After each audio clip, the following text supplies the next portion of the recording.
So welcome everyone to Gems from the Wisdom Traditions, a conversation circle sponsored by Still and Moving Center every Saturday, this year with the theme of Citizens of the Future.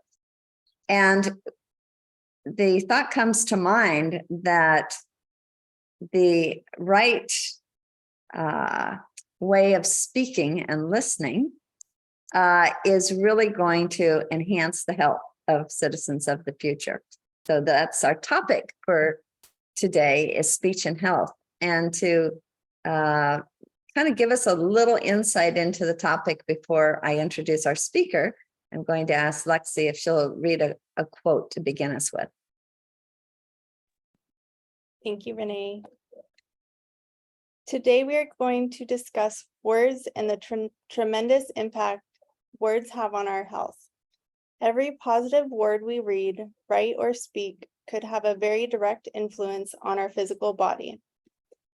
Japanese scientist Masaru Emoto performed experiments on frozen water in the late 1990s and tested the crystallization of the frozen water through the use of positive and negative verbiage. To one group of water, he spoke negative words and phrases, and to the other, he spoke positive words and phrases. After a period of time, the negative group produced ugly, cloudy crystal formations, while the positive group produced clear, beautiful crystals. The point of this study was to demonstrate the power of words and their impact on how living things are transformed. The words that we use in our daily life are a habit, a settled or regular tendency or practice. Any statement we read, see, or speak regularly is seen as more valid than one we're exposed to only occasionally. Some of us are in the habit of using negative words or phrases over and over again. The more we use and hear words or phrases, the more it becomes normal and the more power it has over us. Thus, the more it shapes us. Have you ever been around a person that is always negative in their speech? Does your body feel energized from those interactions or drained and exhausted? Exactly. Words have power over your physical body.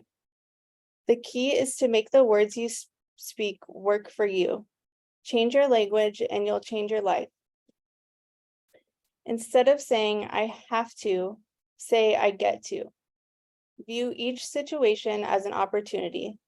Stay away from criticizing yourself and throwing words away. How many times a day do we throw our words away? We say things like, I hate, I'm so, I'm such a. It's doing more harm to your physical body than good. Surround yourself with positive, uplifting words. Remember, your health and well-being depend on it. Stephen D. Tenhouse. Okay, well, thank you so much, Lexi. So our topic for today of speech and health is really well brought to us, I think, by Dr. Chad Sato, who is a doctor here in Honolulu, and he has a chiropractic license. He is, though, deeply embedded in a number of the more ancient and even more modern healing arts. He has been of immense service in healing a number of our students and also teachers at Still and Moving Center and many others. I also understand that he is even helpful in healing pets. It's very much in line with Still and Moving Center's ideas of really coordinating the body and the mind. And so I think what we're going to be doing is talking about the way that our mind and body communicate via the languages. The language of the mind is words, and the language of the body is our sensations. And I think Dr. Chad, who is really so amazing, is going to give us more insight on that. All right. So, Chad, take us away. Thanks, Renee, for that intro. And it's an honor to speak today. And the I guess with that quote, it's when Renee first asked me to do this talk, I really was intrigued by it just because the fact that I'm constantly questioning between um, when a person chooses to heal or to be cured. And I kind of start with that because a lot of times the process of healing and curing is very different, because to heal is to become more whole, and where you take responsibility of what's going on in your life, what's going on with your thoughts, versus being cured is looking for someone outside yourself or some secret potion to sort of kind of make you well again. When in actuality, we have the power to make ourselves well. And the quotes in the beginning shows that just by our languaging, what we say to others, what we say to ourselves. And it's really quite fascinating, the fact that, I mean, there have been studies done that we actually have almost 90% negative thoughts over 10% positive thoughts throughout the day, right? And it's almost like we're constantly having to battle those negativity in order for us to be positive. And so we can use our minds, and it can be very, very powerful. And that's why in my second book, I wrote about the difference between the Eastern traditions and the Western. The Eastern traditions rooted in, of course, the Chinese traditional medicine, along with Qigong, along with even the Japanese Aikido. A lot of it is the complete person, the wholeness. And the fascinating part of it is that they believed in how our mental or emotional state, how movement allows us to really be more connected and to allow us to heal, versus the Western tradition, which I would say in the last 30, 40 years is where I really gained traction. And that's why the PNI, or psychoneuroimmunology, came out, where there was all these researchers trying to take a look at how does the mind and the emotions affect the body. That's why psycho, which is mind, neuro is the is a nerve or communication. Immunology is our state of our immune system. And so a lot of research has been done, even with the concepts of, how many have heard about the placebo or nocebo effect, right? It's like if someone tells you that this particular holy water can heal you of all ailments, if you believe in the source, or you believe in that thought, then that water can actually heal you, right? So on that same note, depends on what you choose to tell yourself, what you choose to say, definitely impacts the way that you hold your physiology. And that's why I kind of wanted to start off with what Masaru Emoto did was, I mean, that book came out, I would say maybe 15, 20 years ago. And it was fascinating how he recorded how water definitely shows, how the water pattern shows when you are either happy, or you put the word love, or you put the word anger or hate, and how that affects, or how it affects the water structure. And when you think about it, we are pretty much walking bags of water. I mean, pretty much where a lot of us is water. And so that definitely carries weight into how it impacts us. And so our languaging is important, our speech is important. And that is also why I want to kind of move into the fact that our body has its own language, right? Known as body language. And the best way our body tries to communicate with us or speak to us is through different sensations, right? It can be anywhere from a physical sort of a sensation. It can be a pleasurable one. It can be chicken skin. It can be those goosebumps that shows up. And sometimes if we're not paying attention, then the body has to be a little bit more forceful, and then it becomes pain, right? So understanding that our body is constantly communicating with us, giving us feedback, so then that way we can sort of understand, is there something going on in my life that's really bothering more than I am aware of, right? And so I guess I had written my third and fourth book was all about idioms, which is expressions that we say. And one of the most famous one is when someone is bothering us or something is occurring, then we say, this person is a pain in our butt, or they're a pain in my neck. And it's fascinating to see that once you identify the person or the situation and it's causing that sort of irritation to your system, that sometimes 9% you can actually cause that pain or symptom to go away just by becoming aware that this situation is actually causing some discomfort inside of you. But then the next step is, once you deal with it, then that's when the symptom and pain can actually go away. right? So our body language, if we tune into that, that becomes a very powerful source that allows us to kind of enhance our ability to use our language and being conscious of our thoughts and what we say and what we do. So let's see what else I want to share. Whew. I guess in this way, in regards of when I'm talking, usually when I do my talks, I usually kind of incorporate people ask questions or have them ask me questions in regards of what goes on and what they're thinking about in regards of how the body language communicates with us. And so I guess that's why for me, it's a little bit different. It's been a while since I just kind of shared and kind of gave information versus also kind of getting people to also kind of join in the conversation about what's really going on, or why does my body say this, or why do I say this, right? Sometimes we get so conditioned into our patterns of thinking or behaving that the one interesting part is sometimes we need an outside source to make us aware of what we're doing, what we're saying. I'll share one of my experiences, because part of, I think, the learning process is understanding that everything that I've learned, or the things that I've come across in the past 24 years of practice, is really learning to listen, learning to listen to what people have to share, what's going on, but even more so what I'm experiencing, what I'm feeling. And it's amazing how, even if you know a lot, even if you've done a lot of healing work, if you've done a lot of even therapy work to kind of see how does your mind work, it's very amazing that when things occur in our lives that create stress or change, then a lot of times we go back into our old patterns or old behavior patterns of how we operate.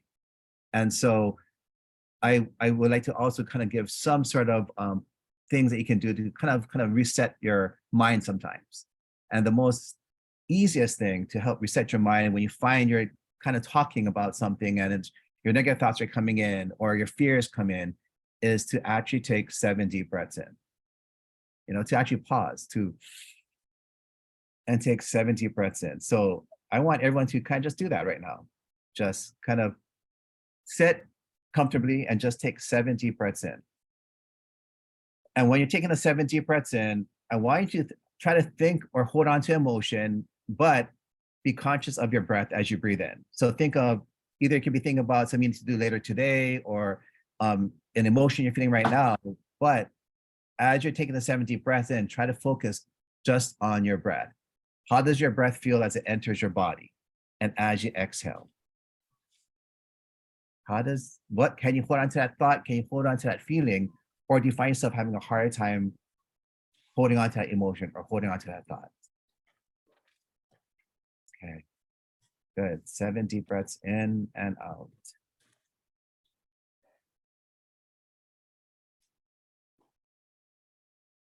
Once you've done the 7 deep breaths in, just kind of nod your head so I can see. Okay. So how many of you, with show of hands, how many of you found it by the 4th or 5th breath that whatever you're thinking or feeling, it was harder to hold on to that thought or that feeling? Yes, no? Right? It's kind of amazing how just by taking 7 deep breaths, you can actually, it almost like it's a good way to reset yourself, because it brings you right back into the present. Right? Our mind or emotions can take us down a certain rabbit hole, but the moment that we just breathe and really feel our breath, what it does is it just brings us right back into the present moment.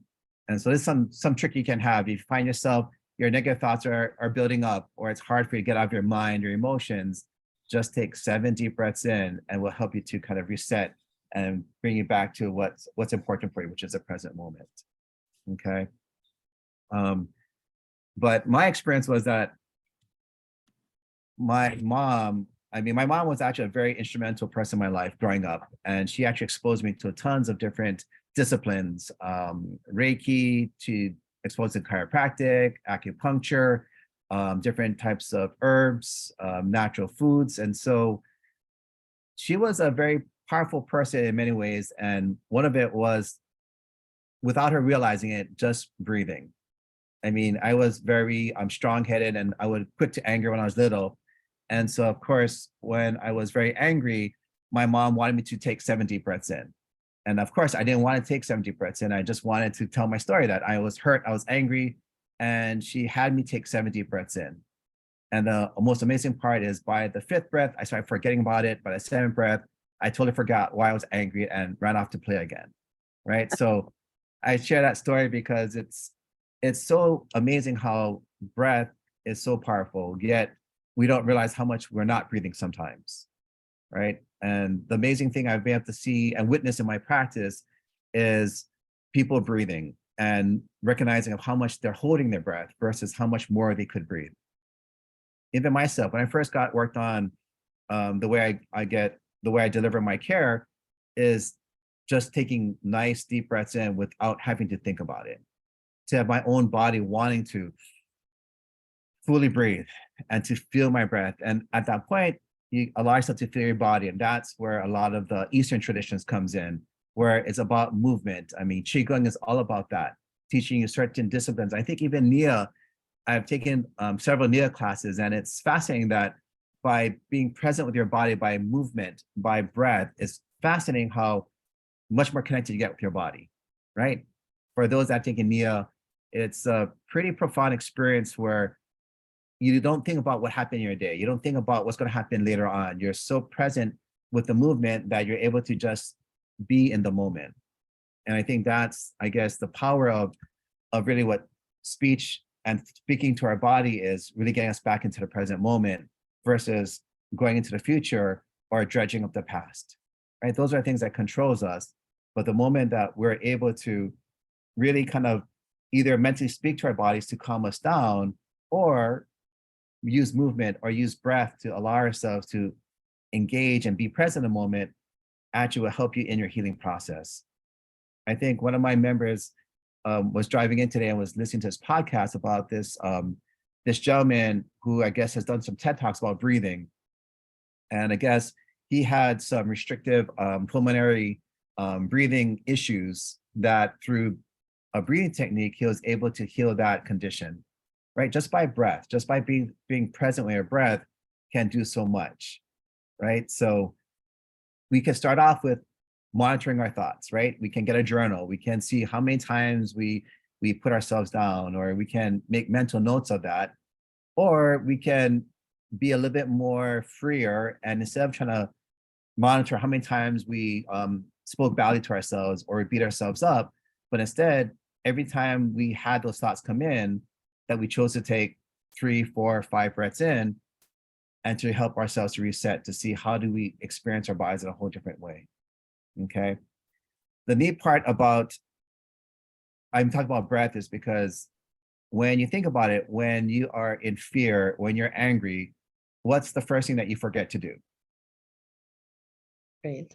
Breathe, right? We either hold our breath or we forget to breathe, and then all of a sudden we take a big gasp to breathe in back into our body, right? So when you think about it, if you're able to remind yourself that when you feel a certain emotion, or you feel anger, or you get angry, or you start judging yourself or others, that when you just start to breathe and feel your breath, it is a powerful tool to help you to kind of bring yourself back to your health, bring yourself back to your center, right? That's why there's a lot of talk about meditation practices, being very mindful.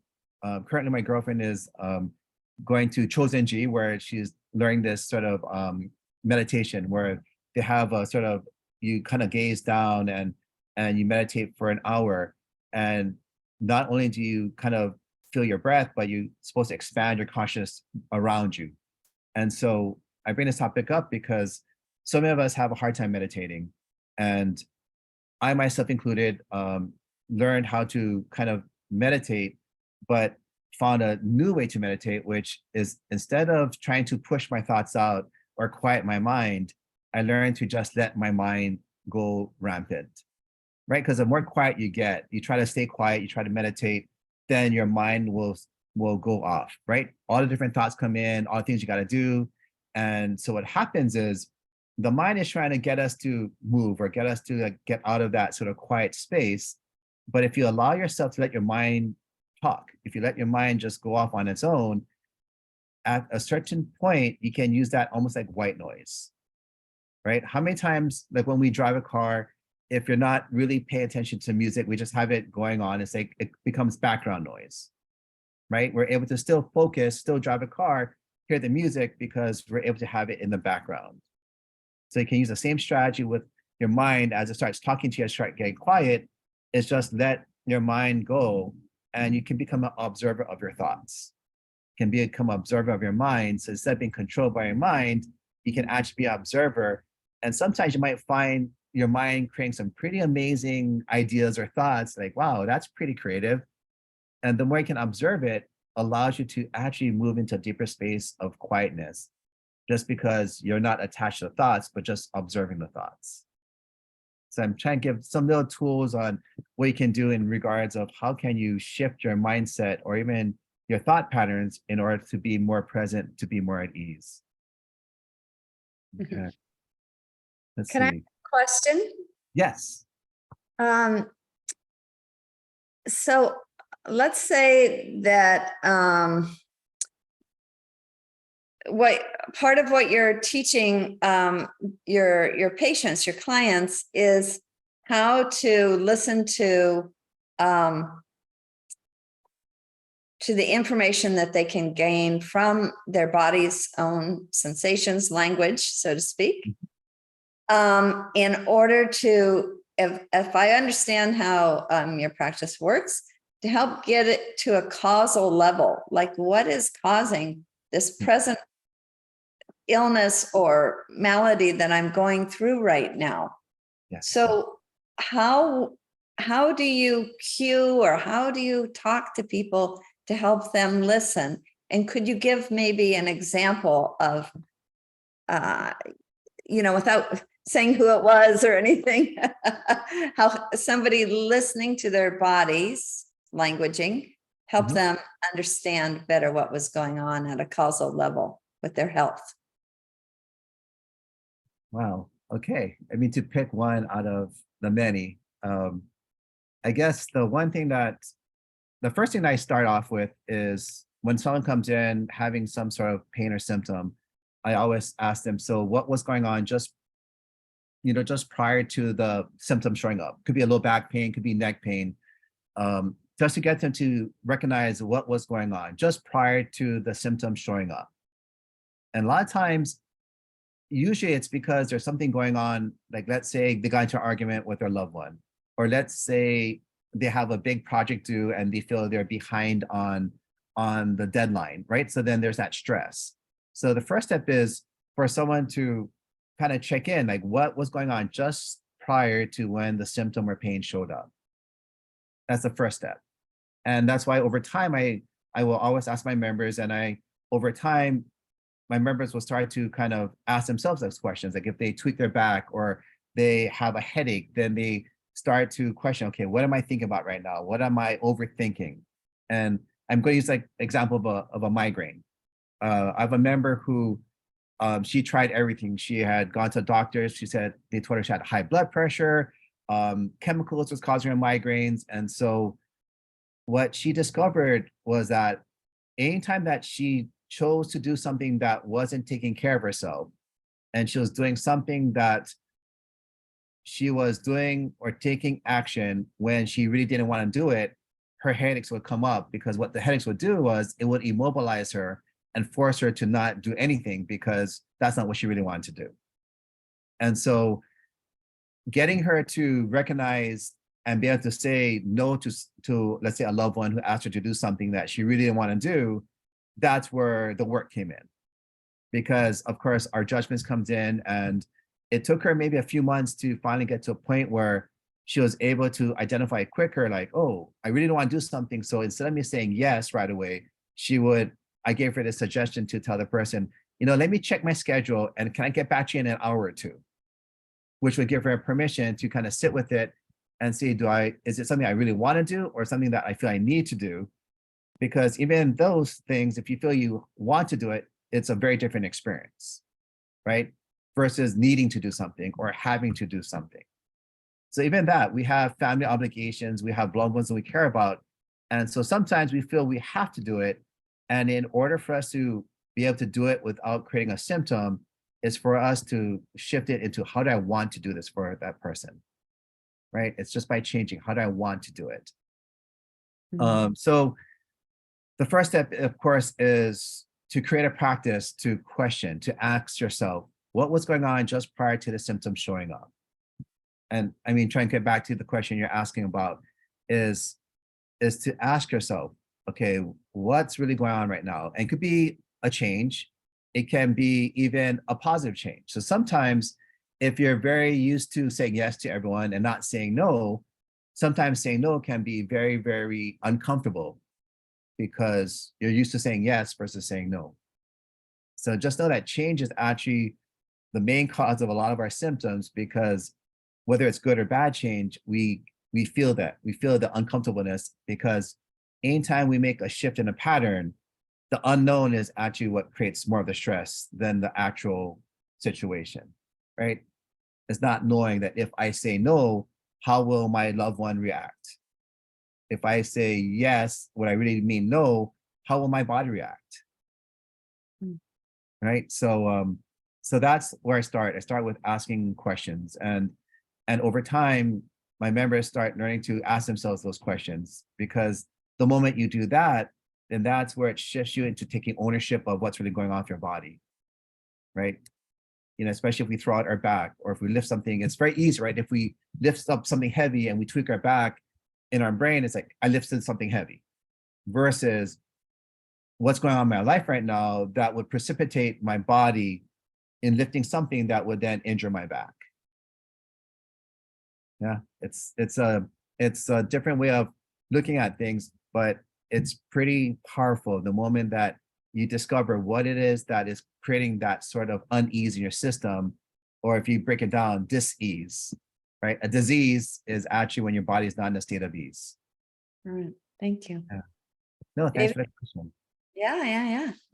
David Sanders is doing a lot of studying of the mind right now. He's a psychology graduate student.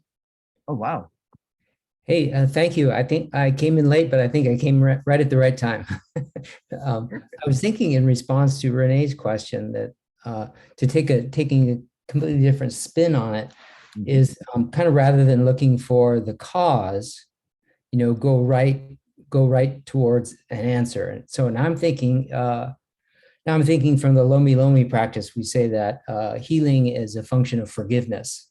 And I'm thinking that a lot of dis-ease comes from stagnation, something that is stuck, whether it's whether you see the stuckness in your mind or your heart or your body, they're all, of course, related. And it's this notion of freeing oneself. And I really related to your second example of a meditation technique where you simply let the thoughts flow. And it's about releasing resistance. And I think similarly, why relaxation techniques work so well is they allow energy to flow.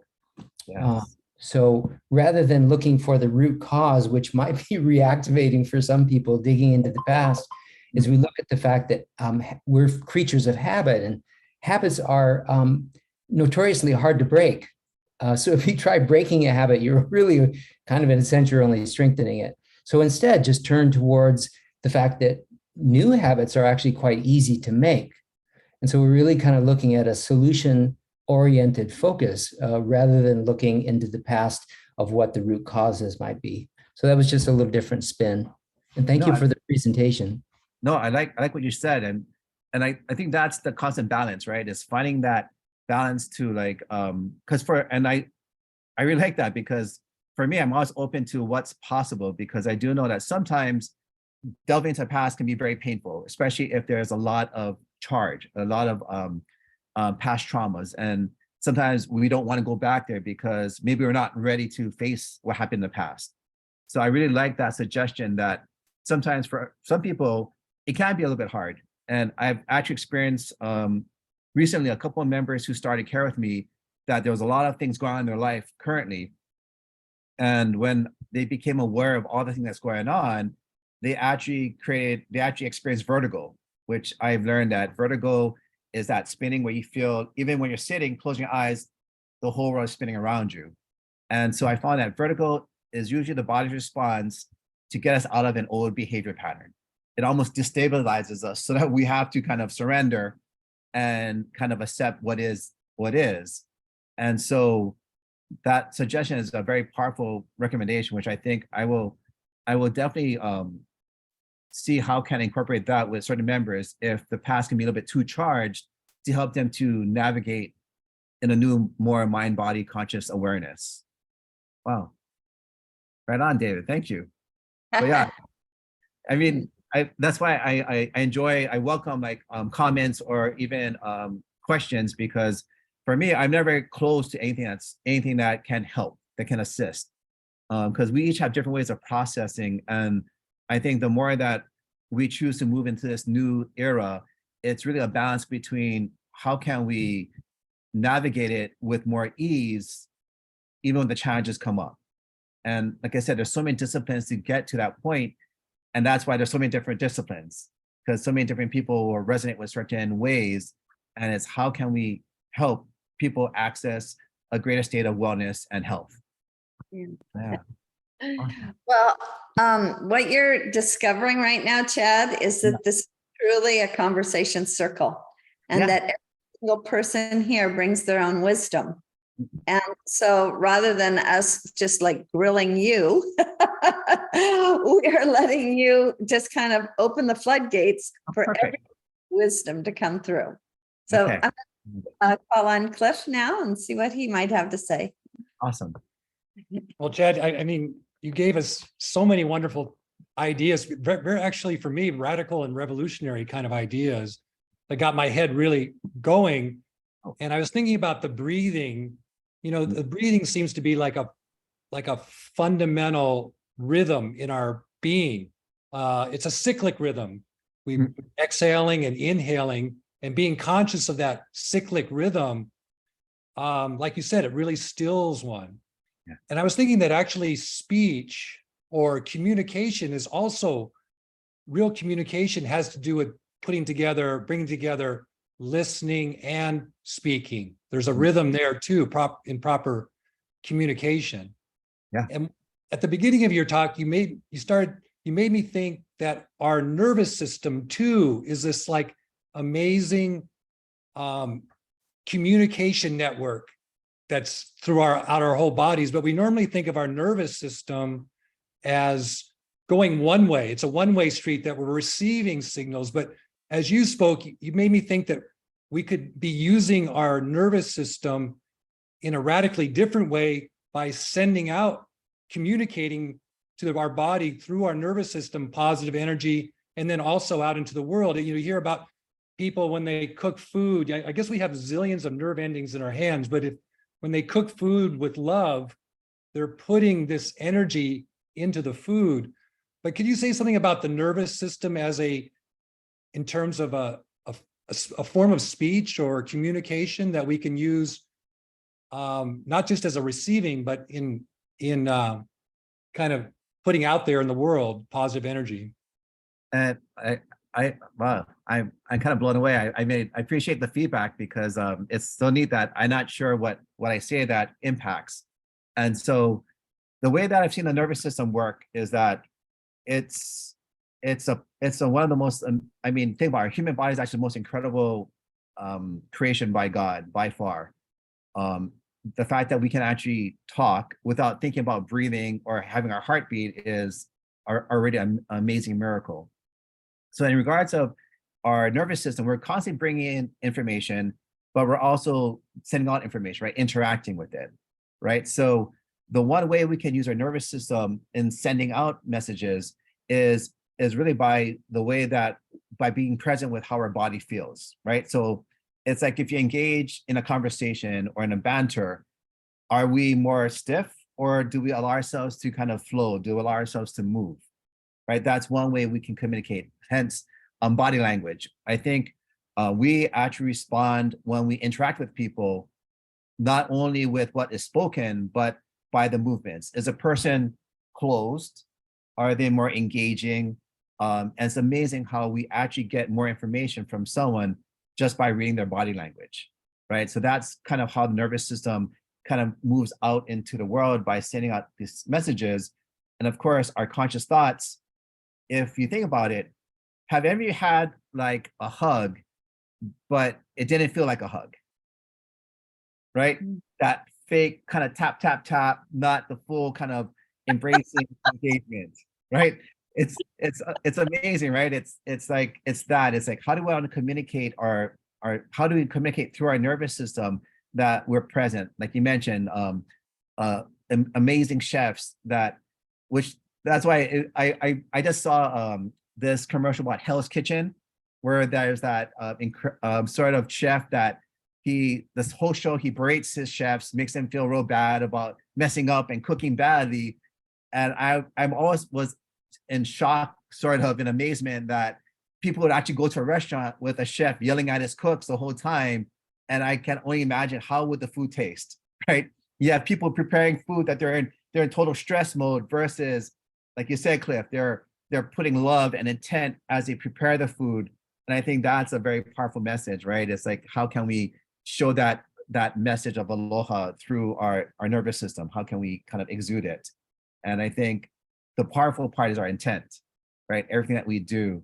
So I think in a roundabout way, using our intent, what we choose to say or do, if we're in full congruence with it, that allows the nervous system to be more powerful in exuding that message, versus just the receiving. Wow. Oh, this is fun. Isn't it cool when we find ourselves saying things that we didn't even know we knew? Oh, I love it. I mean, like I said, this is what I enjoy. Instead of me talking for a long time, I enjoy just hearing other people's points of view in regards of this topic. So, like I said, I'm good for it. Yes. You see, David has his hand up.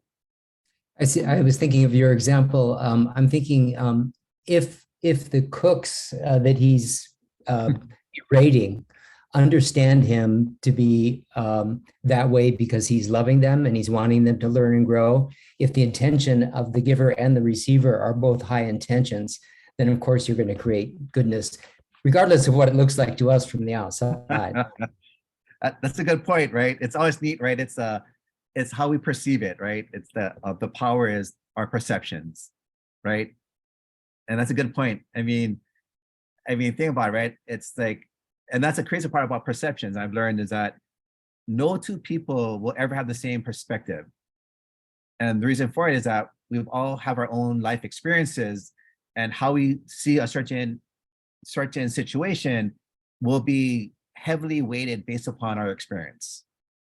Right. So it's I mean, I'm glad you brought that up, because in my mind, it's like, how can that food taste good? But just you sharing the fact that what if, right, the way he shows love or his intent to make them better chefs, that's why he does what he does. But on my side, I just feel it more like, oh, like I wouldn't want to eat that food because I wouldn't want to have all that negative energy in the food. But I love that. That's amazing.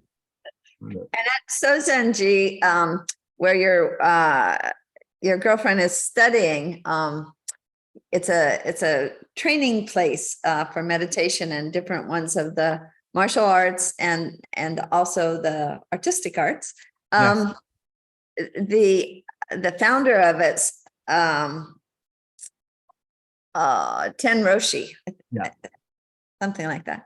I know sometimes he could be very pointed in his words to his students. I mean, very cutting when they were just, really acting up and being disrespectful or very egotistic. He's going to cut right through that. And it's always from a place of love. So true. Yes. Right. Sometimes the term, right? Tough or hard love, right? Tough love.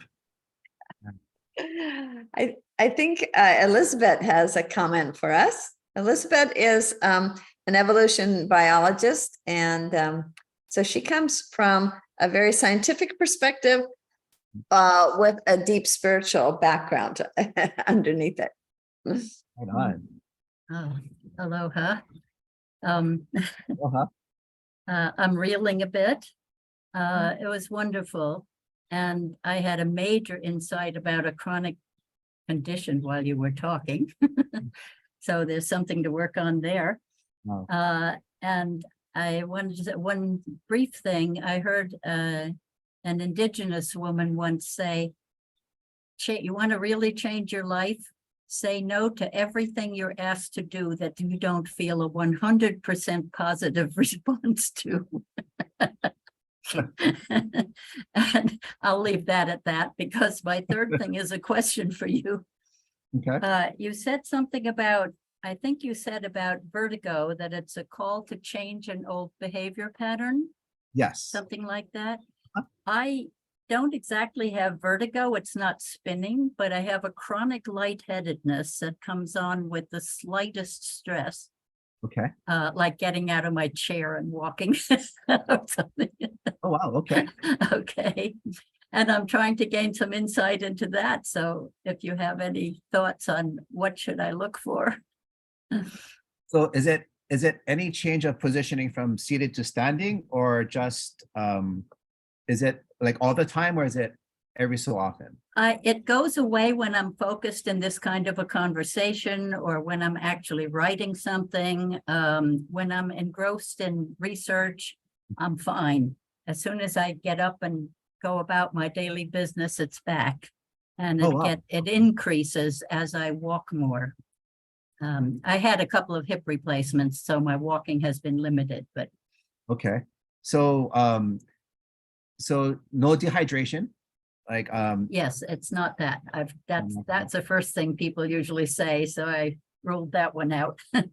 okay. So what it sounds like is that when you are focused and inspired about doing or learning something, then it doesn't bother you, Right, right? The hiddenness is gone.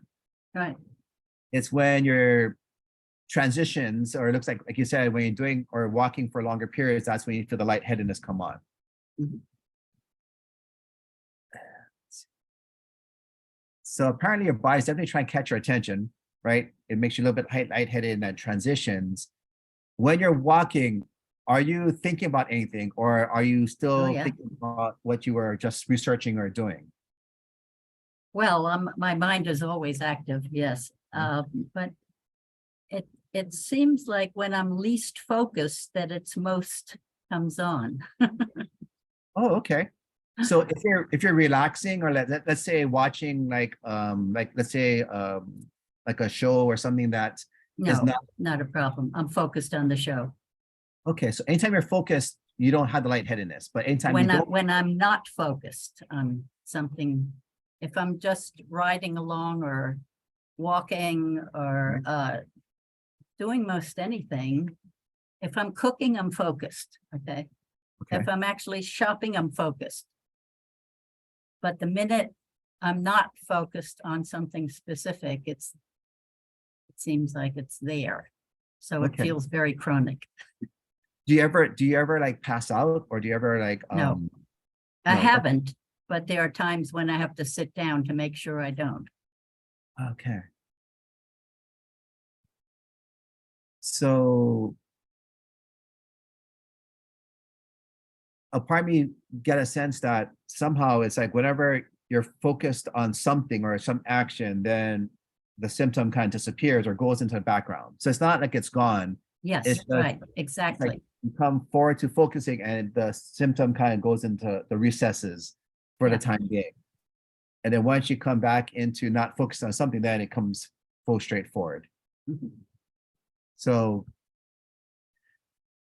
a lot of times it seems like your body's trying to get you to, maybe it's finding that balance between fully focusing on something and then also being able to be in a space where you're not constantly using your mental space, your brain. I used to kind of tease and joke around that when people have headaches, it's usually called mental constipation, because they overthink. And so then the headache comes on to force you to stop thinking. So in your case, it seems like your lightheadedness is your body's way of getting you to kind of like, whoa, kind of check in a little bit with what's going on. Or maybe before you make those transitions from focusing, is to go from that focus, intense focus, into maybe breathing and connecting with your body for, let's say, 10, 15 seconds before you do something, and that might help shift the lightheadedness, right? It's almost like making a tent, like I'm focused, and then boom, I'm going to focus on me at this moment in time. That might be the one that might help you to shift out of that pattern. That's something that comes to mind that you could potentially do. Okay, I don't want to take up other people's time, but thank you so much for that much You're work very on welcome. it. But before I call on you, let me see if I have anybody else here who might want to make a comment or suggestion. I'm pretty sure we have people here who have been treated by Dr. Chad, and they might have some comments they might want to make, or other people who have other ideas about speech and health. Joy? Hi, everyone. And aloha to our beloved Cliff, Renee, and Chad. Ooh, you guys are together. I'm so excited. Ed and I have been practice members of Chad for I don't know how many years. Chad, how many years has it been? I don't know. It has been at least what, 7 years, maybe. Yeah, and I think through Chad, he's taught us to be, he's added so much more happiness into our lives because he's taught us, well, he's taught me to recognize the body of the language of my body. You know, I never realized that this pain that I had in certain parts of my body was caused by my thinking or someone's actions. And by recognizing that, you know, he gave me ownership of my body. And that's been so empowering. It's been so empowering. Babe, what could be more amazing than realizing what's going on in here? You know what I mean? And I've also learned that with Chad now, when things get presented to me, like, okay, things happen in life. Okay, when things happen, I know how to deal with it because I recognize that my body's reacting to it and I acknowledge it and it makes it all better. So thank you so much, Chad. And of course, thank you, Renee, because through you connected us through Doris and Doris connected us through Chad. You're a miracle. Small world. Love you. Love you too, Joy. I had a thought, and it was especially triggered by the most recent speaker. In Buddhism, the Buddha taught about the 2 arrows. And the first arrow is almost inevitable. We have it and we experience, it may be painful, or my wrist hurts, my back hurts, or I've got a really persistent idea that's unpleasant. And you experience that first arrow. And then he said, then comes the optional arrow, the second arrow, which is our reaction to it. In other words, do I like that? Do I dislike it? And it kind of then extends the possibility of what it is you're experiencing, you know, and you're adding to the experience or prolonging it. So I thought that was kind of interesting, that 2 arrows, if you can think about the experience and then our reaction to it. I love that. That's such a powerful, I'm so glad you shared that because it's something that I think we're constantly dealing with, right? Is that depends on what we go through, the experience of it, it's all based upon how do we react to it, right? How do we feel it, right? Do we get angry or do we take the time to say, and this is something I learned that helped me a lot because I used to be very reactionary, is that when someone would say something to me that I would first perceive as hurtful, like that first arrow, then I would then check in, is this my stuff or is this the other person's stuff? And of course, if I realized it wasn't my stuff, it was because the other person was either unhappy with something I said or did, and it wasn't about me per se, then I was able to let go of that charge quicker. And of course, if it was my stuff, then I got to deal with it, right? Like, okay, I got to deal with it. It's me having to deal with the uncomfortableness of either speaking my truth or being able to like say, I apologize for what I said. I could have been better at explaining what I was trying to convey. But that is such a gem in regards of sharing the fact that we have experiences, but that second arrow, how do we choose to react or respond to that experience? Wow. Yeah, and it's, you know, that kind of experience of, it takes it out of what is that person doing to me, and more, what is my reaction? I don't like it, I do like it, and suddenly then you're in an area that you can control, because you don't know what motivates the other person, but you can kind of know how you're reacting to it, and then, you know, then you're dealing with something that is more conducive to your own experience. And you move it from a space of victim to a space of empowerment. Yeah, because you're not, versus I have a choice in how I want to react to this, how I want to navigate and move through this. Wow, love it. First time hearing about the Buddha and the 2 arrows. I love it.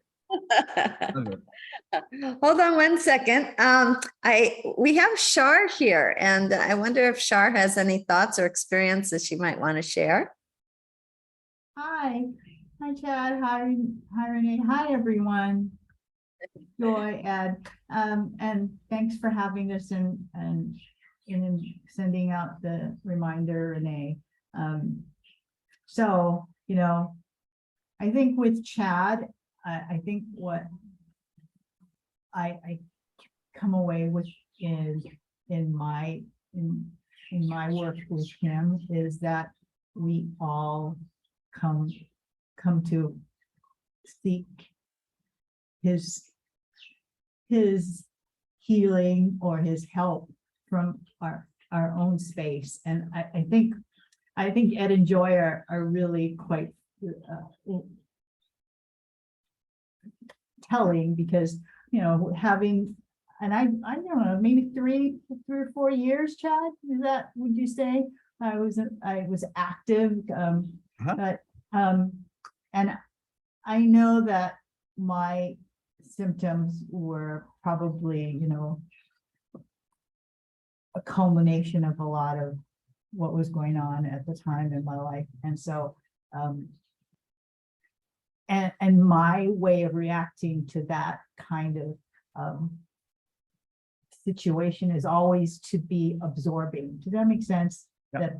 That I absorb it, and then I filter it. I don't make really rash decisions, you know, so I kind of try to sit with it and then move forward.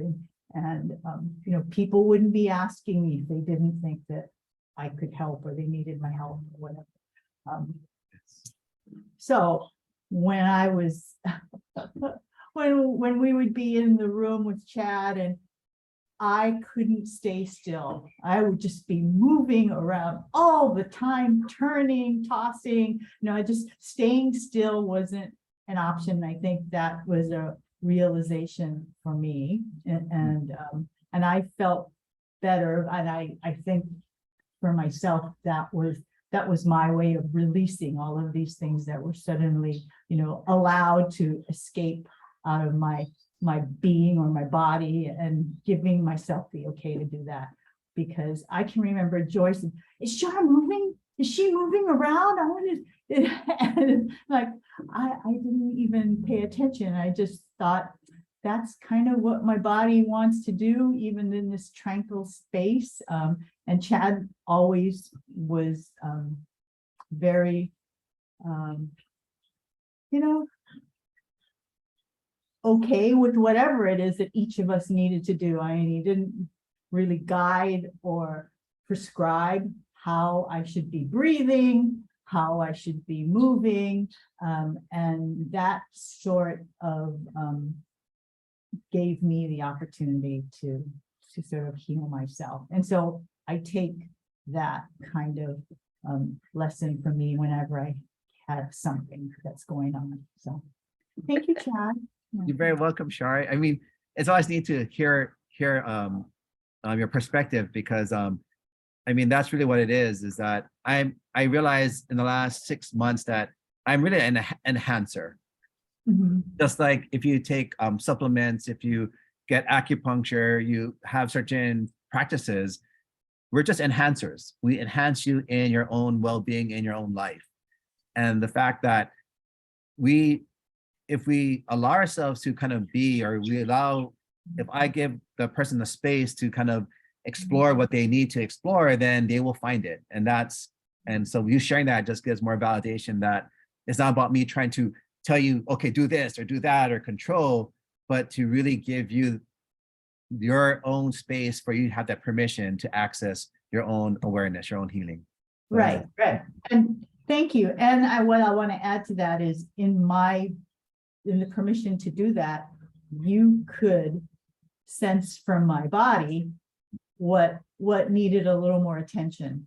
And then because the work is not really a physical, and I don't leave there like, oh my God, what did he push, press, whatever. But there are, the energy that comes through, the heat, which is, get a signal that something is charged in some part of my body is what you're able to see, because I can't see anything, right? So, thank you. You're very welcome.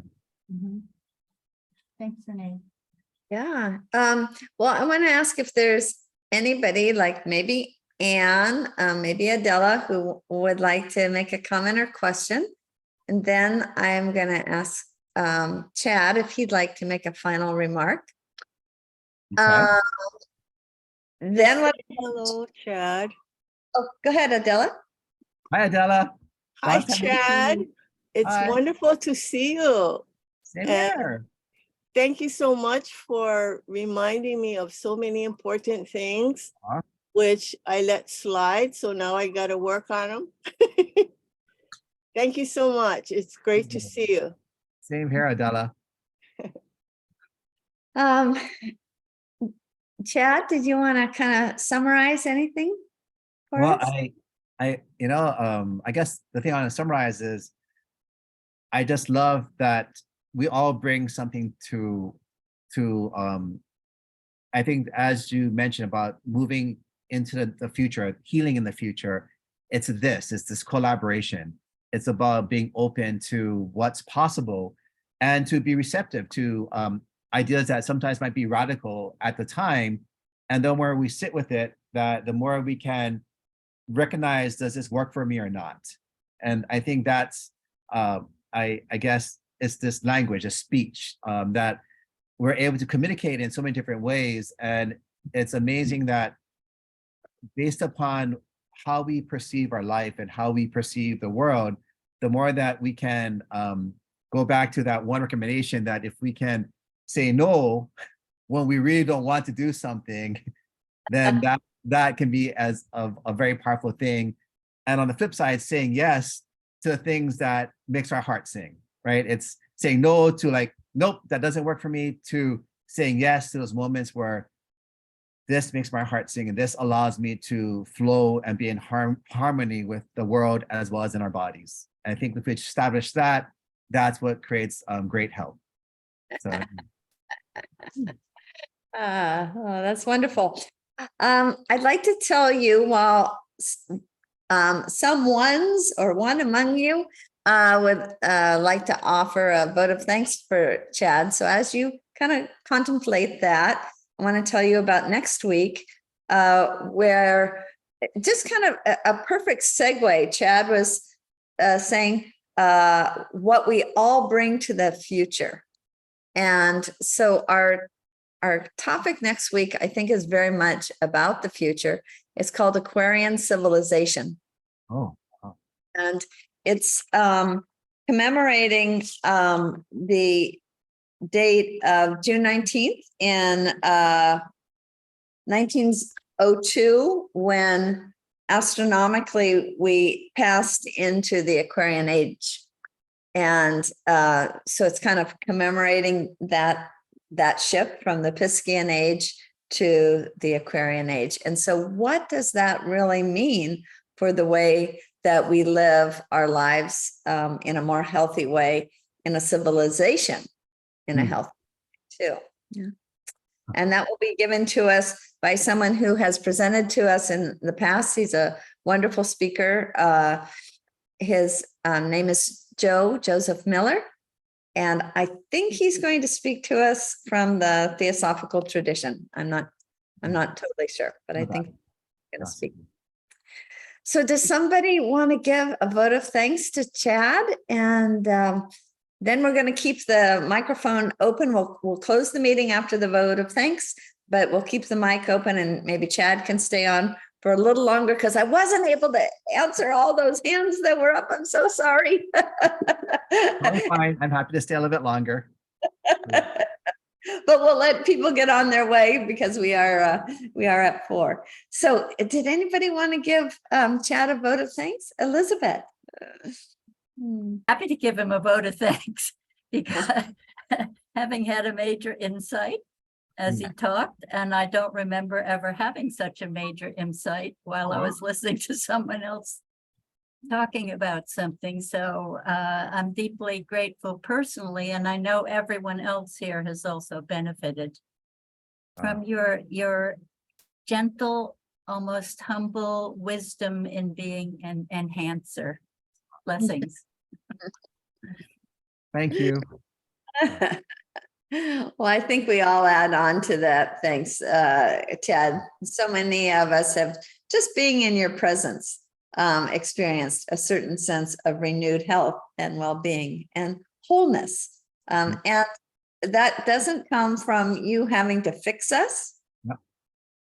It comes from you giving us that kind of confidence in our own ability not to be a victim, but to be a chooser and how we respond to whatever life may bring us, and know that we can make something of a learning and a healing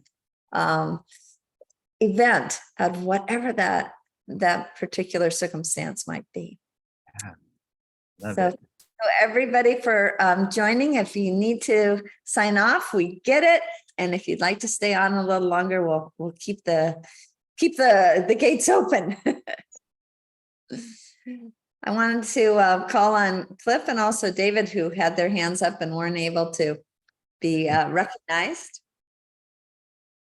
It's just in terms of Bob's point about the arrows, it struck me that maybe pain is sometimes the necessary arrow, but suffering is the optional one. And I think your teachings or your ideas today showed us how, through speech and I also Lexi's reading, how we choose our words, let us use with care those living messengers called words, that we can probably reduce a lot of the unnecessary suffering in our lives, or the optional arrow, as Bob put it. Yes, I love it. One author calls that adding injury to insult. I was thinking in hearing Elizabeth's description, I've had something similar, and I'm been studying a lot of brain functions, and I know that everything in our body has set points that are moved slowly over time, and that we have these certain set points. And I'm thinking about brain regions and parts of the brain, and I know, Elizabeth, you have been very prefrontal cortex loaded for most of your life. And I think when that goes a little bit offline, you feel a little bit out of balance because you've upset the stasis. And I think it's just a very natural thing. And I'm wondering, I'm just curious about the insight that you had, if that might not actually be leading to the release of whatever this pattern is that you've been feeling. Interesting how these coincidences tend to align. Yeah. I'm really looking forward to the replay for everything that I missed here. I mean, to add on to what you just said, David, I think what can really help Elizabeth, because you've experienced it too, is for her to embrace that lightheadedness is not a bad thing, right? Almost like it's like instead of it seeing as a bad experience, is almost like her focus going offline from where she's comfortable to not being focused on something. Huh. That might help you, Elizabeth, just by reframing the fact that the lightheadedness is not something wrong with you, but it's your body's way of saying, okay, you're going off your prefrontal line and moving back into just being in the regular present moment time. I will definitely take that under advisement, and thank you, David, too. It's true that I've lived, primarily through my intellect, and that I'm a little less comfortable with the other aspects, the wholeness that we all are. That I'll tell you, the major insight was that I have, I'm 87, and I've had major joint problems all over my body. And I thought my self-image was myself under Atlas, crushed under the weight of the world that I was trying to make better. And therefore couldn't get up, right? But what I got a different insight from you, and that was that I lost my structural support. I lost a mentor, advisor, guide, a Japanese businessman who for years was helping me to do everything I wanted to do because of his love of one of my books. And he brought me to Japan repeatedly. This was a man whose business mission was feeding the children of Japan the highest quality diet at the lowest possible price, and did it. Mr. Akio Shoji-san. And he helped me do international symposia on the foundations of science. He got so interested in whatever I wanted to do.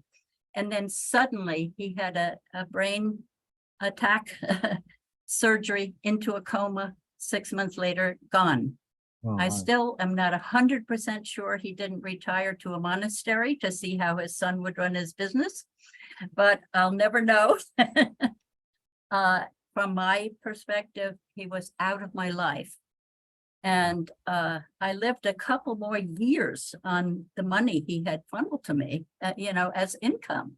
I wasn't used to spending money, so I never changed my lifestyle, which was always pretty frugal. But then it ran out, and suddenly I was in a panic. How am I going to go on? So that structural loss of support could very well have led to my entire structural framework starting to deteriorate. Yeah. I never put that together before, and now I can do some journaling and try to figure out what do I do now with that information. Sorry for that loss, Elizabeth. And one other thing that I've learned is our joints. So joint conditions, think about what our joints does. It connects. So connections that get lost, that sometimes creates joint pains, because loss of connections, that's kind of a symbolic mind-body connection. When our joint starts bothering us, is that we have loss of connections. And literally that loss of support. Yeah. Like fell apart suddenly. Yes. Connecting you with Anyway, the rest of the world. I know what to do next, so I think I can follow your advice further. Thank you again. Oh, you're very welcome. Thank you for sharing. Amazing. Hi, everybody. Hello.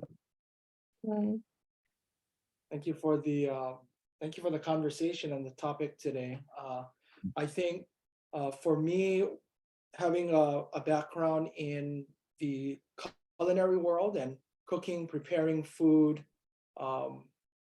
with my hands from scratch, the portion I heard Cliff mention a little bit about it, of communicating through touch and the preparation of food, I think is a really, really powerful form of healing and medicine. And it can also be the opposite of that.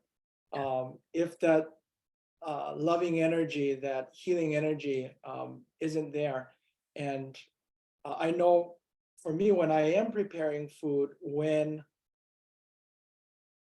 that loving, caring, nurturing energy to express and create a moment or an experience for someone through food, and give them nutrition, give them satisfaction, put a smile on their face.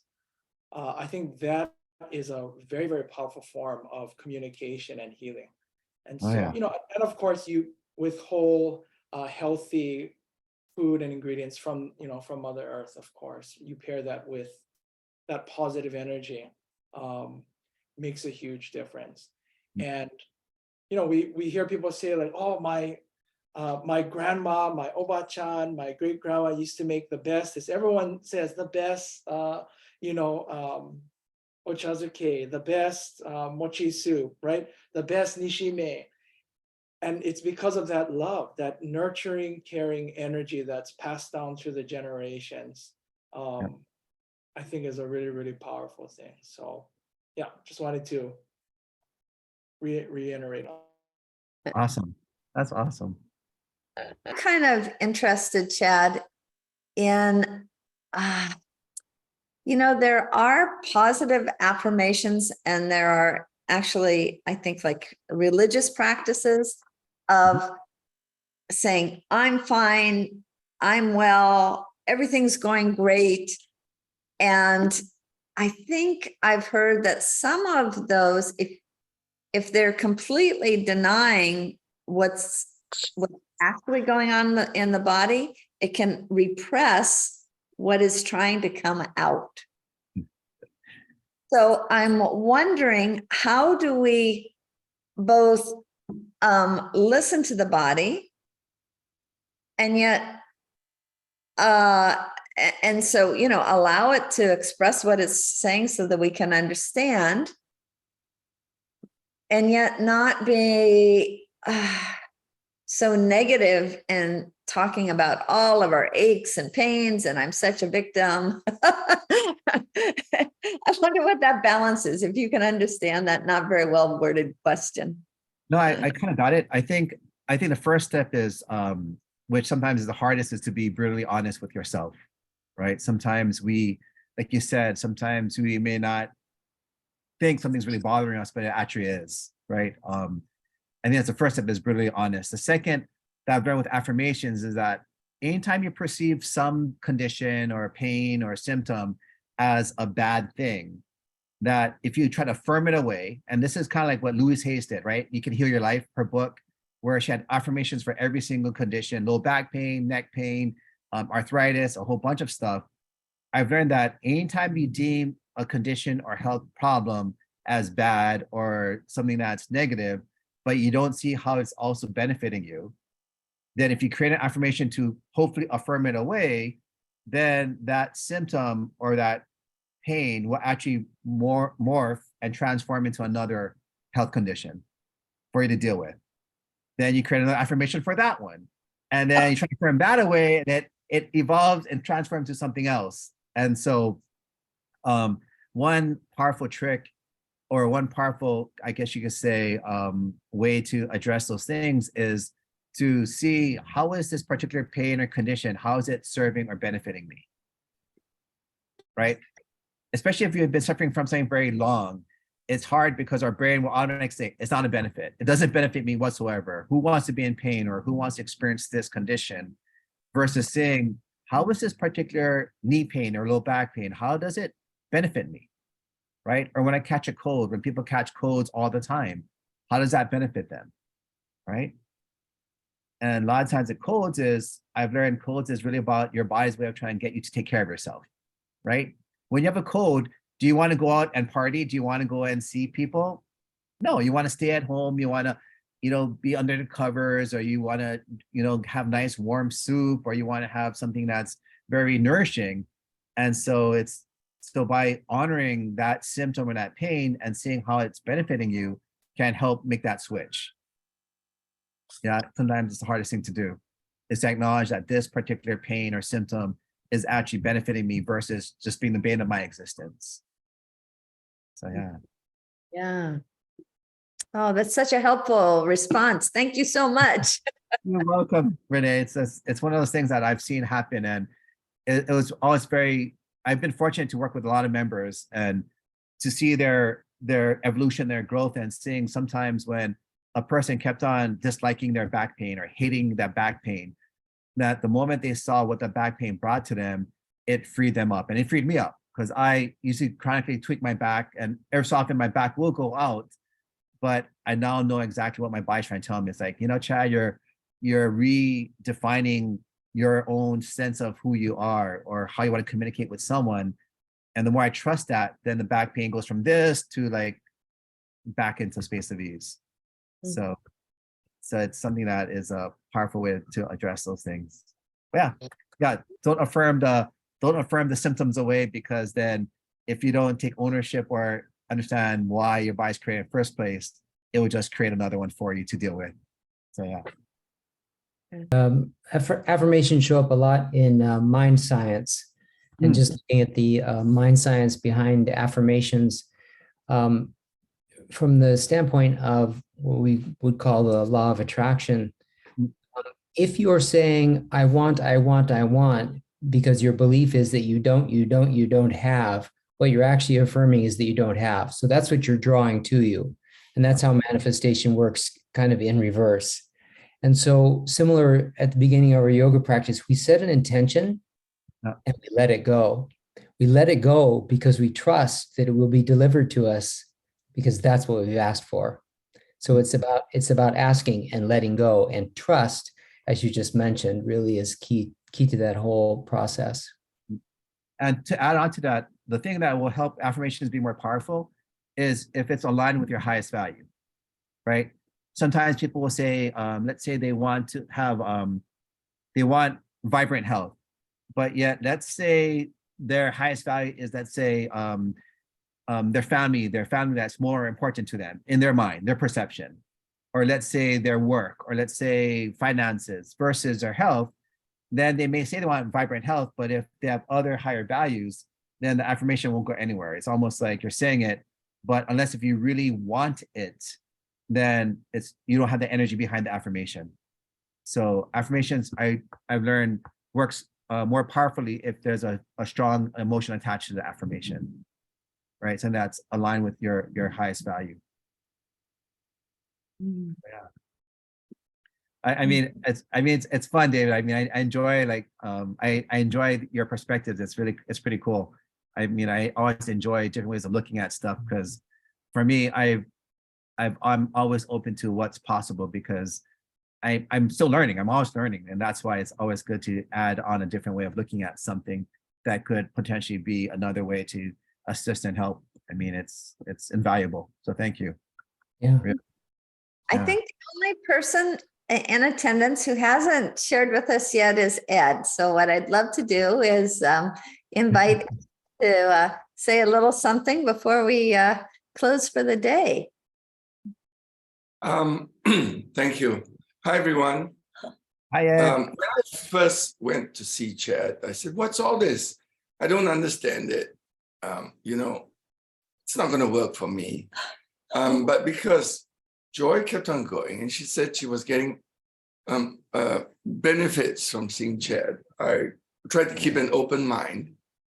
And I think I've noticed things changing in my body. My aches and pains have gone away. And I think Chad helped me with the most important thing is transitioning from work to retirement. And I think that puts a lot of stress on a lot of people, especially when I came from a background where everyone said, you have to work, and I felt guilty about retirement. And of course, if those people who know me, although I worked, I spent part of my life trying to enjoy life, living in different countries, experiencing things, doing different things. But always on my back of my mind was, I felt guilty. I felt guilty about the pleasure I was getting from the activities that I did. And I tried to make the things that I enjoy doing my work. And when I decided it was time to stop doing that, I started getting all these headaches. And I would blame it maybe on monosodium glutamate in food. I would blame it on heat. I'm not drinking enough water. And it was only recently that I realized that it was guilt that was causing me getting all these headaches. And I think in the last few weeks or months, I've realized, from realizing that I've been getting fewer attacks of these massive headaches and migraines. from playing golf because I felt guilty going out there and enjoying myself, or from eating certain foods, which I told myself, oh, this food's not good for me. That's why, it's not so healthy. And then I end up although I enjoyed eating it, I would get headaches from that. So that's my experience from seeing Chad. That's my experience from not seeing Chad, but attending one of his free talks that, which I guess maybe Elizabeth also said she gained something today from this talk. I gained something from attending one of Chad's free talks a couple of weeks ago. And I realized, oh my, maybe it's because I've got a guilty conscience. Guilty. So thank you, Chad. You're very welcome, Ed. That's awesome. Thanks for sharing too. Thank you, everyone. It was wonderful circle. Everybody just added so much to an already rich conversation with Chad. Yes. Really. Thank you so much. Love you, Shar. Bye, you guys. Thanks, David. Nice to meet you. Thanks, Chad. You're welcome. Chad. Thank Bye, you. Renee. Thank Thanks you. again.